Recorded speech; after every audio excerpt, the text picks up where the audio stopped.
Pikine Icotaf Cité 2 benn xaj mooy xaj yooyu ñu naan ay pitbull. moo matt benn taalibe bu am 15 ans ba daal doy na waar anam yi mu ko def. am na sax nu ko journal bi décrire mais comme gaañ ñi dañoo toog di seetaan duñu mën a sori ci wax ji. loolu la woon Pape. mu ngoog merci mën nga dellu sa place mais affaire u xaj yooyu. gis naa ni tey bëccëg bi yëpp def na tollé ci réseaux sociaux yi ay pitbull. après xaj-xaj la. j'ai vu certaines personnes di naan xaj bu soxor la ñi naan soxorul xaj soxorul. ab mala la. ça dépend de ni ñu koy dressé. maintenant nag de là à saaxe ay jur di gaañ ay doomi aadama loolu defe naa baaxul. mais Pape xam nga am na yoo xamante ne ji dudul suñu aada. ay yari xaj ak raaye gaynde jegey muus dudul suñu aada. mais ku nekk ak sa passion. non du yëfi du passion. am réew boo fa nekkee gis nit ñi def yaram mu neen futteekul. bu doon réewu tubaab bi nga xam ne dañ koy tëj seen biir kër. xaj boo ci ne assis mu toog. mais fii xaj boo ci ne assis da yaakaar na nga dafa màttal diw. dëgg la ah. dëgg ma dëgg la xaj daal du suñu aada. xaj moom nañ leen bàyyi ci xaj parce que ak nu xaj moom tur bi jeex na ak nu mu mën di mel. noo ko mën di dressé. fu mu mën di jugee. fu mu mën di cosaanoo. xaj nu mu def yore ji koy xaj. amul sama dem te ñëw. en tout cas les avis sont divers ah. ku nekk yaa ngi ci wax. mais wax ji yëpp daal mooy ñun aadawuñ ko. da ngay dégg léeg-léeg keroog oustaz dégg naa muy wax ne xaj sax bu fekkente ne dafa lekk ci ndab boo utilisé. dañu santaane ndab loolu nga raxas ko juróom-ñaari yoon. waaw mais kii laal xaj moom ñaata fan la war a sangu. voilà balaa oustaz ci wax Adja. après Marie-Louise après gars yi wax ci. maa ngi lay nuyu Pape Cheikh di nuyu ñu ñuy seetaan ñëpp. sargal ñëpp te bi moom dernière heure bi la. waaw d'accord waaw. coogi fin lay doon maa ngi leen nuyu di nuyu ñëpp ñi nga xam ne ñu ngi ñuy seetaan am mbégte dellu si waat fi tey ak ñi ñu bokkal plateau bi yëpp ñu ngi leen di sargal bu baax a baax li Mouhamed wax rek ci laay ñëwaat dañu nekk milieu boo xam ne que ni ay xale dañu fa bari ndax xaj yooyu yaakaar naa ni comme ni mu ko waxee ña nekk bitim réew kenn ku ci nekk am nga noo def sa xaj ba nga xam ni que ni xam na fi muy taxaw xam na li mu war a def ak li mu war ta def mais genre xaj yooyu sax yu ni mel man j'espère que ci banlieue bi surtout nga xam ni que ni xale yi ak ni ñuy foowee yaakaar naa waruñu ko fa def rawatina na nga xam ne noonu la def xale bi bu ñu la ko expliquer yow ci sa bopp sa yaram dafay daw donc nañu ko éviter ay xar aussi nga teg ko ay nit war koo di bi nga bàyyi koo xaj xam nga tam dafa xaw a daw yaram waaw nañu def li ñu war a def rek mais heureusement Marie-Louise Sénégal am na loi quand même xaj bi la ñuy tëj wala borom xaj bi non foog naa propriétaire bi ci boppam moom la ñuy war a tëj parce que am na yenn xaj yoo xamante ne Pape Cheikh nekkul ay xaju domestique du pour kër ay pitbull du pour kër parce que am na xaj yoo xamante ne pour kër la sécurité ñun ñëpp suñu kër yi dañu doon am ay xaj ñu ñuy aar dañu protéger ci sàcc ci ñoo xamante ne dañuy ay intrus ci kër gi mais pitbull mooy xaj boo xamante ne du pour kër je me rappelle am na période la 5 ans benn bon boo xamante ne Sacré-Cœur xaj bi daka carrément tànk de et tout daka yàkkoon donc ce n'est pas une nouvelle chose boo xamante ne dafay door a xew mës na fa xew je pense que autorités yi ils n'ont qu'à prendre leurs responsabilités pour mën a xam yan solution mesure yoo xam ne la ñuy jël parce que am na yenn xaj yoo xamante ne du pour kër pitbull c'est chien boo xamante ne pour sécurité la ay chien de chasse ak yooyu bokkul ak kër chien boo xamante ne ci kër lay nekk et c'est un drame boo xamante ne métti na ñëpp tey ñëpp yuuxu bañ ko déggee et xale la dal. il a 15 ans il paraît que xale la yàq na un peu talibé la mais Pape dogguma gis nga au-delà de genre xaj yooyu ñuy wax ay berger allemand ay pitbull nangam sangam mais xaj yi taxawàllu ci mbedd yi ñoo ëpp te voilà les chiens te xaj yooyu xam nga lu ci gën a doy waar mooy ñu ci bari wéeruñu ça veut dire que bu ñu la màttee au-delà de sax métit bi ngay amee douleur bi ngay amee jàngoro ji nekk ci ñoom am na nu muy demee ñu wàll leen ko te man bu ñu demee ba Sénégal ay 21e siècle ñuy wax ay xaji mbedd ça veut dire que réew mi même bu dee doxit mi ngi dox bàyyi fi nii au moment où dëkk yu bëri quand même ñu ngi toll ci bëgg a tere je pense yenn ci xaj yeeg ni ñuy nekkee des chiens errants et tout ça daaw quartier général waxtaane nañu xaj yi ren tamit ñu waxtaane waat xaj yi daaw problème bi ñu amoon mooy xaj errant yi nekk ci mbedd di semer terreur mais bii itam dafa méngoowaat ak problème mu domestique bi nekkoon Sacré-Cœur te xaj bi gaañoon ko te budul woon ak maçon yi mooy loolu quoi. voilà c'est ça ba pare am na benn commerce boo xamante ne dafa am xaalis Pape Cheikh. ñu bëri dañuy yar xaj. ci kër yi xaj benn xaj ay 250 000 ba 1 million. xam nga loolu xaalis la amoon naa xaj bu riis nag sama kër xaj bu tubaabe nag xaj bu yambare. man kay ni nga sonnee ci défense bi laa xam ne. maa ngi ci xaj yi. ah bu sonn. non c'était une petite chienne. dal xaj dal moom dañoo jubawul sax boo dëggee dégg. xam naa Yacine comme lépp lu jëm ci wàllu kaaraange moo ñu ciy dimbali dina ci def ab gëstu comme ça ñu gën a yaatal alerte bi mais Oustaz xaj moom à la kuliyal dafa xaw a doy waar. waaw dafa xaw a doy waar xam nga Mouhamed junj na ko. parce que bëgguma blâmer aussi il y a des gens qui aiment avoir des chiens chez eux oui. xam nga Yonent sallallahu alayhi wasallam ñett yi la wax ne moom la ñuy doyee xaj. damaa naa fekk jërëjëf. li nga xamante ni da nga koy yor pour mu lay gardel sa kër.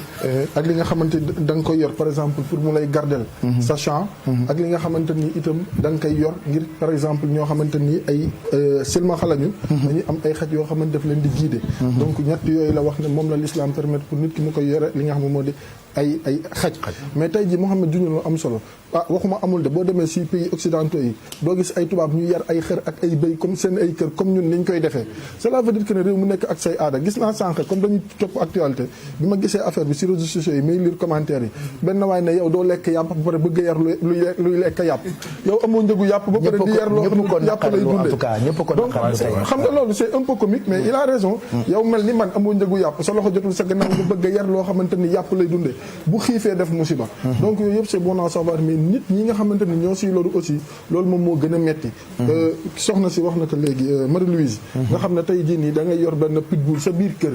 yow mënaloo ko dara tous rien bu yuuxoo sax nga am problème di semer le bordel ñu jéggal ma si terme bi si quartier bi kenn du nelaw kenn du nàngam après muy ëlbatu def dégâts yu mel noonu c'est dur donc yooyu état bi nga xamante ne moom responsabilité ñëpp sécurité nit ñi si moom la nekk ñoom tamit nañ xool nu ñu yemale loolu ku si am sañ-sañ ñu jox la ku si amul sañ-sañ ñu bàyyi ko fa léegi mais jullit daal du jël xaj nii rek comme ça waaye ni mu ko waxee leen